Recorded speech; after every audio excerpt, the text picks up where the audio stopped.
خبروں کے سلسلہ کو آگے بڑھاتے ہوئے بات کریں گے جڑاوالا کی۔ جڑاوالا سے ہمارے نمائندے رانا کاشف کی رپورٹ کے مطابق جڑاوالا ایس پی ٹاؤن ناصر باجوہ نے عوام الناس سے کہا ہے کہ دھند کے باعث شہری رات کے اوقات میں اپنے گھروں کے مین گیٹ کو لاک رکھیں اور موٹر سائیکل و گاڑیوں کو گلی میں کھڑا کرتے ہوئے لاک لازمی کریں۔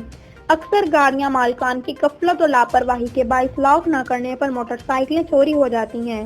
مذکور کا کہنا ہے کہ جرائم پیشہ افراد کی سرکوبی کے لیے عوام کا تعاون بھی انتہائی ناگزیر ہے۔ ہر شہری کو ذمہ داری کا مظاہرہ کرنا ہوگا۔ پولیس عوام کے جان و مال کی حفاظت کے لیے ہمہ وقت کوشاں ہے۔ عوام کو چاہیے کہ اپنے ارد گرد کے ماحول پر کڑی نظر رکھیں اور بغیر تصدیق کے گھروں کے دروازے نہ کھولیں۔ عوام الناس کے تعاون سے سنگین نوعیت کی وارداتوں میں کافی حد تک قابو پایا گیا ہے۔ مذکور نے ماتحت جملہ ایس ایچ اوز اور پولیس ملازمین کو بھی ہدایت کی کہ گشت کے دوران مشکوک گاڑیوں اور افراد پر کڑی نظر رکھیں اور اپنی گاڑیوں کی لائٹس آن رکھیں اور گشت کو مؤثر انداز میں جاری رکھیں۔ فرائض کی ادائیگی کے دوران غفلت و کوتاہی ہرگز برداشت نہیں ہوگی۔ عوام کو انصاف کی بروقت فراہمی ہماری اولین ترجیح ہے۔ عوام الناس کو چاہیے کہ پولیس کے ساتھ تعاون کریں۔